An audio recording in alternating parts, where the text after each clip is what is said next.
this is going to be an episode filled with biting commentary from the Sharks showing some teeth and assigning Evander Kane to the AHL. Then we'll talk about the Brendan Lemieux incident with literal biting. And maybe this metaphor doesn't work here, but we'll wrap up with the possibility of Christmas being canceled for the NHL. All up next on today's episode of the Locked On NHL podcast. You're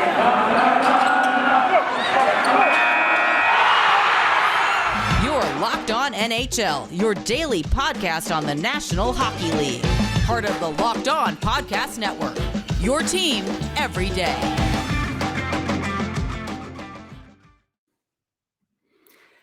All right, welcome to the Wednesday edition of the Locked On NHL podcast. I am Rachel Donner from Locked On Flyers.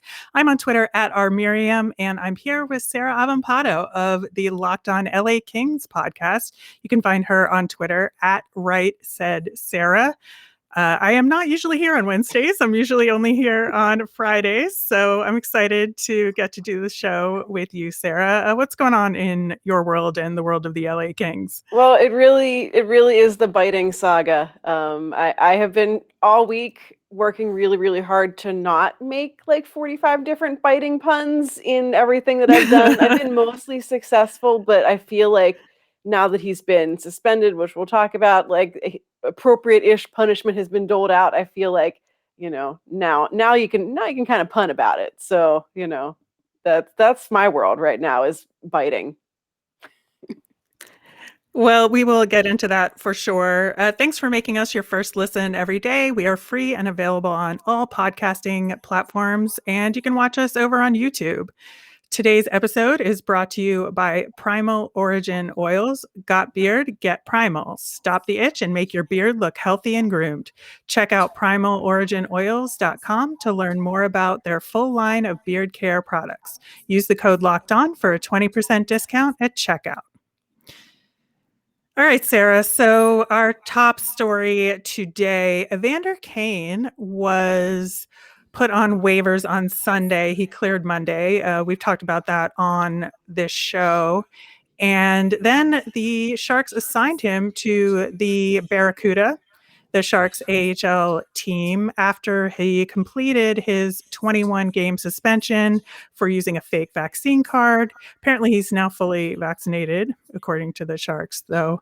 And that was quite a thing to see Evander Kane at the Barracuda. Yeah, and I know there was a lot of speculation as to whether or not he'd even report. So, this is one of those situations where it's like you don't have to give it to him, but also, hey, he showed up, and at least is trying to make the best of the situation. I feel like by everyone's account, like he went there, he worked hard.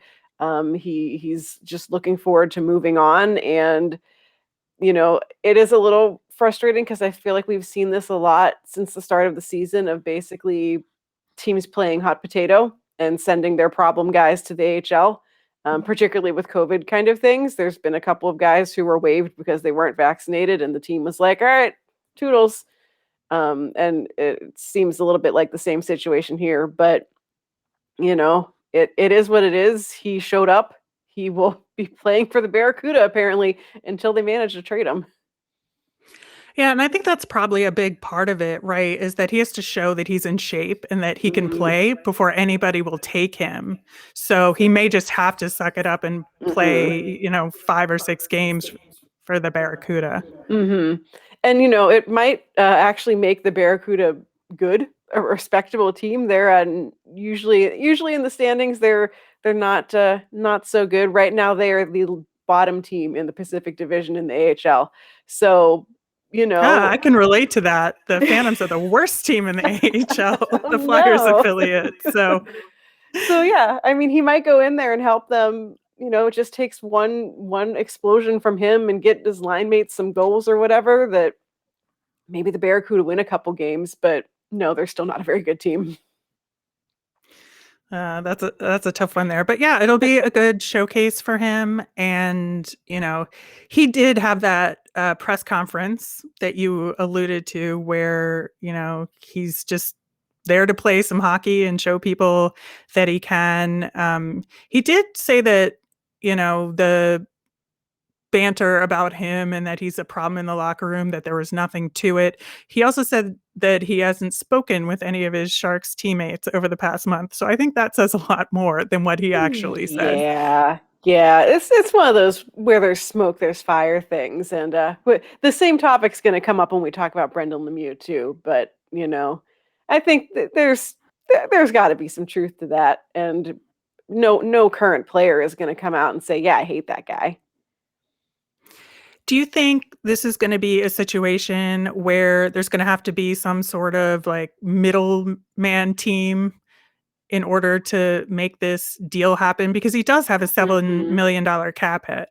Yeah, and I think the Sharks probably are going to be reluctant to eat too much of that. So I could definitely see, I don't know who has the most cap space, but getting roping one of those teams in and doing the 3-team trade.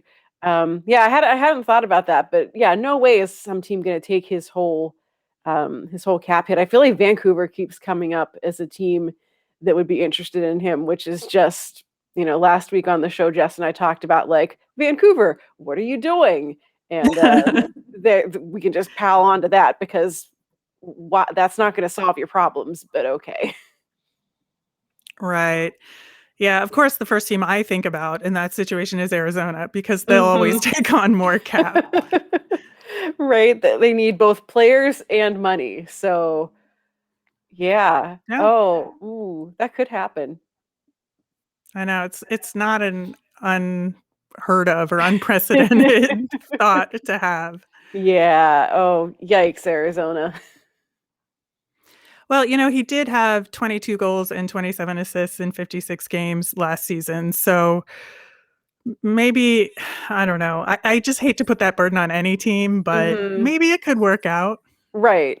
And that's always been one of the frustrating things about him is that he is a good hockey player, but there's so much other stuff that you're like, doesn't really matter.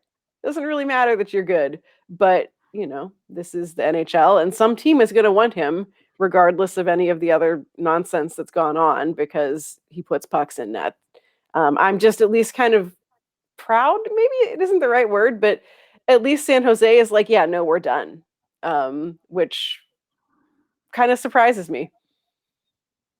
Yeah, I really thought they would stick it out with him just Mhm. because they seem to have put up with everything else that Mhm. he has done so far. So why not this? Right. Yeah. Who knows? Well, I know It's San Jose. They do weird stuff. they do. They really do. Well, that was our first punny biting shark segment of the show today. We will be talking about the main biting event in the next segment The when main we course, come back. perhaps. Oh no, Sarah. Well, we will talk about biting. But first, I want to talk about beards. They both start with B. That's my segue.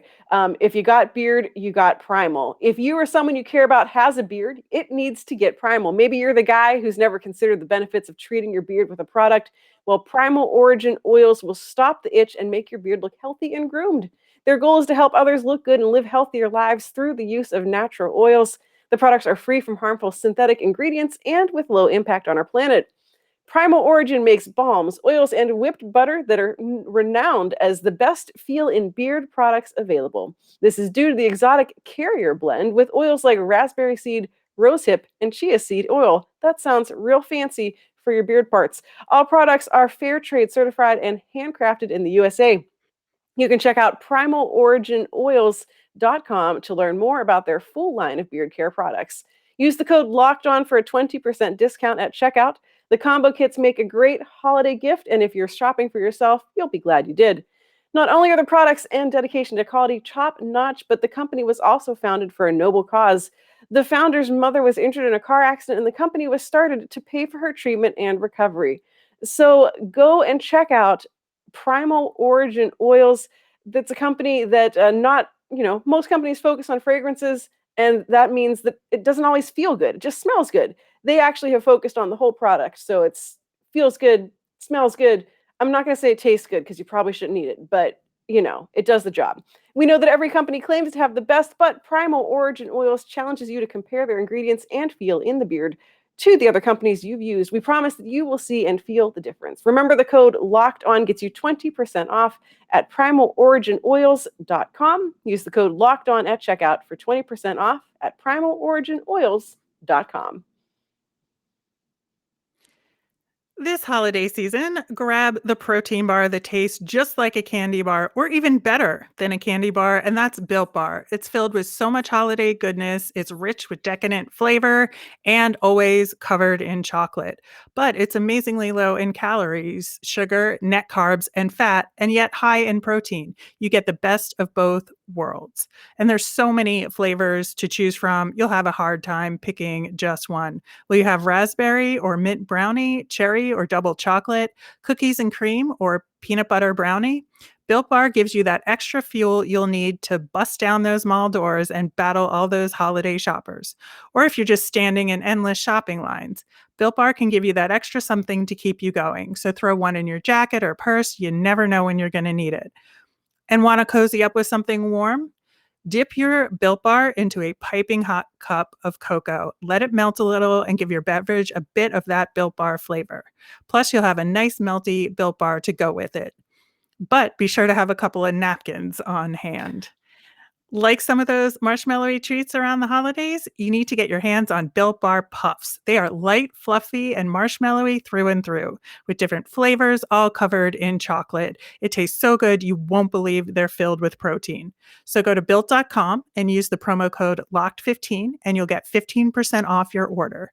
That's promo code LOCKED15 for 15% off at Built.com. All right, Sarah. So the time has come to discuss the latest in the Brendan Lemieux saga. We learned yesterday that he had been officially suspended for 5 games. Now, he had gotten an in-person hearing, which suggests he could have been given above that 5 games. So were you surprised? So when I kind of gave an estimate, my estimate was 5 to 7. Partially because I feel like player safety was like, what do we do with this? It's not like they have a 5 different guys who bit someone who they can say, well, here's the past precedent for biting.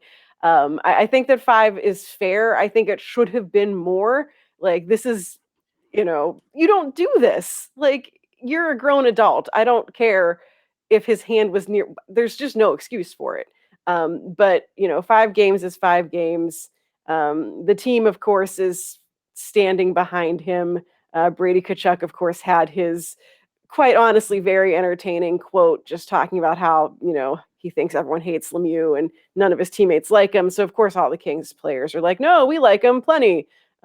Which kind of goes against some of what I've heard. I have certainly heard the same sorts of rumors of people not loving him, but Right. whatever. Yeah, but I can't complain. I am glad that he at least was suspended, and now we have like a very iconic player safety video explaining the suspension. It's maybe one of the more hilarious ones that I've watched recently. Yeah, and I did see that, his dad, Claude Lemieux, went to his defense saying, "Oh, my son's a good kid. How dare you imply that he's dangerous?" Claude Lemieux, you bit someone too. Mhm. B, you're Claude Lemieux. Like, Yeah. I think his argument is moot. It is, and I don't know if you've seen this, but on the Scouting the Refs website, there's a history of biting in the NHL, and it is a delightful article. We'll put a link to it in the show notes because the snark is high, and I did not realize how many Flyers incidents there were related to biting until I read it. But, yeah, Claude was involved in one of those as well, so Yeah. I don't know what he's talking about there. Yeah, it's like, it's not funny because it's very like, it's serious. You don't bite human beings, No, but no. it's also kind of funny. Like, And these are two guys who now have like generational beef because their dads also got into it when they played. So like it's Mhm. it's too much. This is not why I wanted everyone to be talking about the Kings, and instead, like this is what's gotten people to finally. It wasn't like the 7-game winning streak. It wasn't like, oh, look at these cool new prospects. It was one of your players bit a man. Not what I Yeah, wanted. and you mentioned the player safety video, and I have to say that Brendan Lemieux's argument is one of the most ridiculous things I've ever heard in my life. That his argument that the puncture may have been caused in this moment by Tkachuk punching him on the tooth with force sufficient to cause a puncture wound. The video evidence does not support this version of events. That's very like he ran into my knife 6 times or whatever. Like, and initially what he was saying, I think during the game was Lemieux was saying that Kachuk had poked him in the eye, which also is not a reason to bite someone, but like, you know, at least like plausible of, someone sticking their fingers in my eye, I need them to stop doing it. But no, you just bit him because you're Brendan Lemieux. That's why you bit him. Yeah. Yeah, so just looking at that suspension, and I know this is complete, like, comparing, apples to spaghetti here. It's not even like apples to oranges. But if you look at the other more recent suspension, Brad Marchand, Mhm. who actually did, like, a very hockey dangerous thing, slew-footing Oliver Ekman-Larsson, and he gets a 3-game suspension with a history. Like, I Mhm. I don't know if you can compare these, but it just I don't know. It feels like there's something weird going on here. Yeah, and it feels like Marchand should have been more. Like that's a Mhm. move that could and has ended people's careers because there goes your leg parts. And I think Marchand, he like you said, he has a reputation, he has a history, he has a much longer history of it than Lemieux, who's only been around the league for a handful of years, really. Um, it's I think that if 5 is your standard for biting, what is your standard for something that could have had very, very significant health impacts on a player? And apparently it's 3. Yeah, I do not like that alignment at all. I think, there have been a lot of questions building up over the last few years about player safety and their decision making, and I regret to inform you that I don't think anything will ever change there because No, there is a no. certain degree of subjectivity to all of this, but at the same time, like I feel like there's some sort of standard change that could happen but just won't. Yeah, yeah. As long as the people who run the show are okay with the way that things are proceeding, it's gonna stay like that. So I guess the next question for you, Sarah, is what does this do to the Kings? Like, what's the impact there? So, I mean, they would be able to call up a player from the Ontario Reign. Right now, they had kind of one extra player already, and then they have another guy who's out on COVID protocol. So they technically have all of the forwards that they need. I will say that Lemieux, for as much as I was against the trade and just not into him in general, he had been doing really well lately. He was playing, with purpose. He was scoring goals. His line looked good, and you're like, okay, maybe I underestimated this guy. Maybe he's not really the like what Brady Tkachuk call him, like a brickhead or whatever. Like maybe he's not Mhm. that. And then he does something boneheaded like this. So you're like, oh, okay, no, you're still that same guy. But it gives them room to call someone else up if they want to. But at the end of the day, you know, he's just depth scoring. So it's not like they're missing a big significant component. If someone needs to punch someone else in the face, I'm sure there's someone who will do it. All right. Well, we'll see if this, has any impact on Brendan Lemieux's play in the future. I don't know that it will, but No, I doubt it. it could. And there's no good way to segue into a segment about the holidays being canceled, but we're gonna try and do it. Yeah, we've taken a bite out of the holidays. Oh, uh, I should have had that one. I absolutely should have had that one, but you cannot bet on me to come out with, like, the best puns ever, but you can make incredible bets on Bet Online. Bet Online is back and better than ever.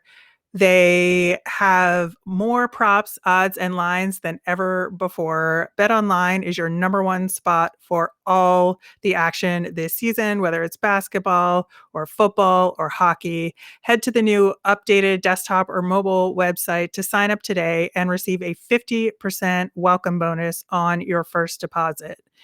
Just use the promo code locked on to receive your bonus. From basketball, football, the NHL, boxing, and UFC, right to your favorite Vegas casino games. Don't wait to take advantage of all the amazing offers available for the 2021 season. BetOnline is the fastest and easiest way to bet on all your favorite sports. BetOnline, where the game starts.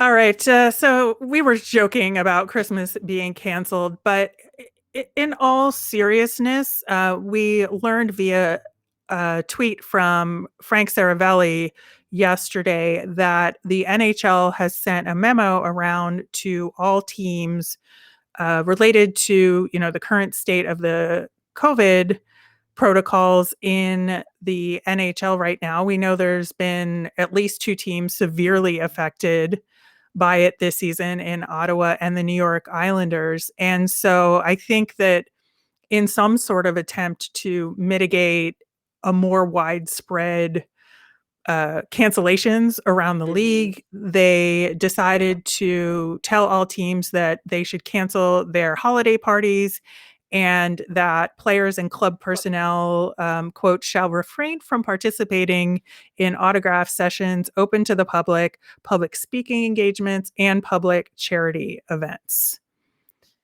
First off, why was that last one even still happening?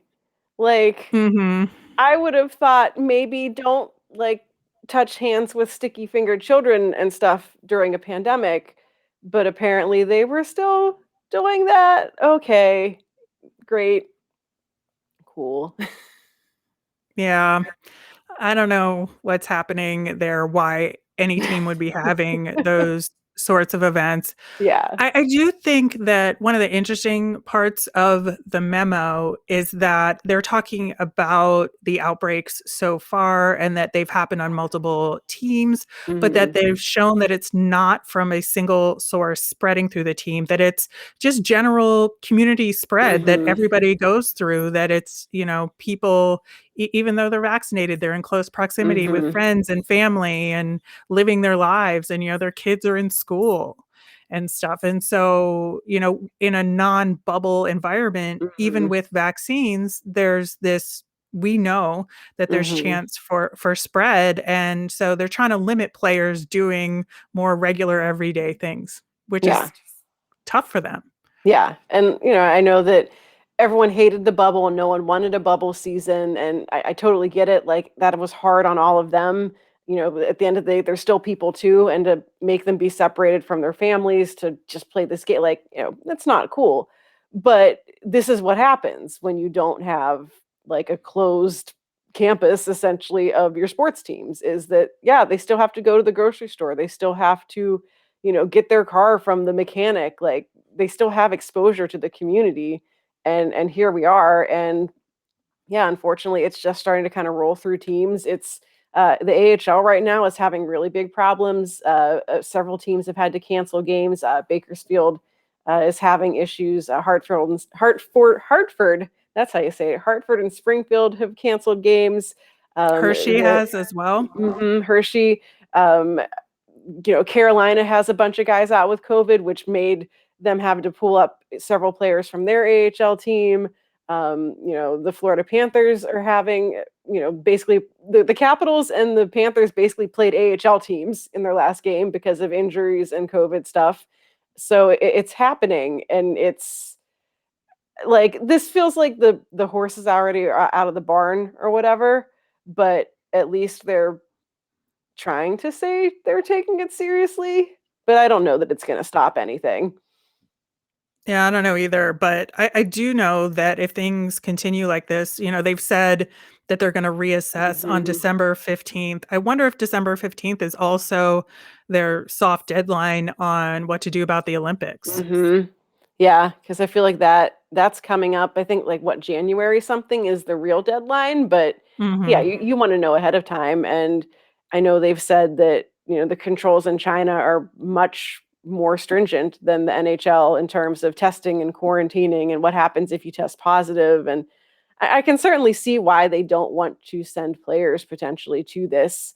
Um, it stinks for the players if they end up pulling out because they fought to get this, and everyone hated the fact that 4 years ago they didn't get to go, and now here we are through no fault of anyone's except for, the fact that we're still in a pandemic.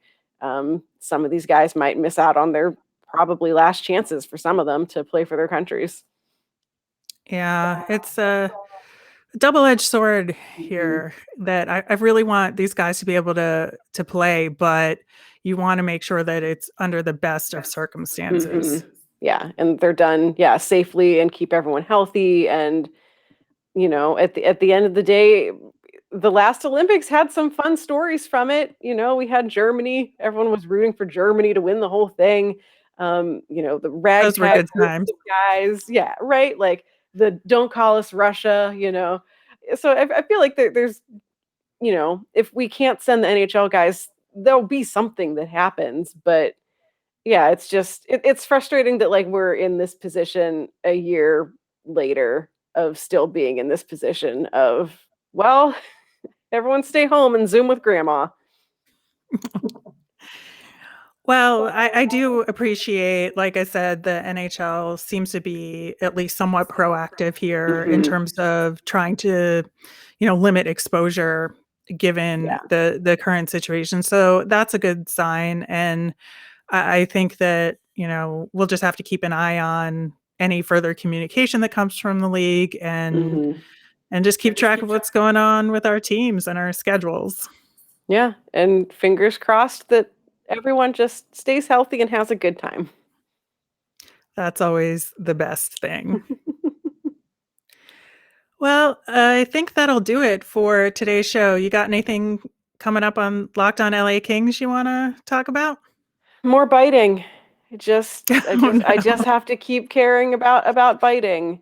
No, we're keeping up with the games. The Kings are playing the Ducks right now, so we'll be checking in on how that game goes, and we'll just enjoy life. And glad that you were able to sneak on over from the Eastern Conference to come and chat about some Western Conference news over here with us. And don't forget us over in Flyers East or Kings East. Yeah, Back West in the Coast, day, at Best least. Coast, they say, right? Exactly. All right. Well, thanks so much for listening, everyone. Adam and Chris should be back tomorrow with their weekly look at the power rankings. I will be back on Friday with Joe DiBiase to recap the week that was, and we'll look ahead to the weekend slate of games. You can find me on Twitter at rmiriam, and Sarah is on Twitter at Right Said Sarah. You made us your first listen today. Now make your second listen Locked On Bets, your daily one-stop shop for all your gambling needs. Locked On Bets, hosted by your boy Q, with expert analysis and insight from Lee Sterling.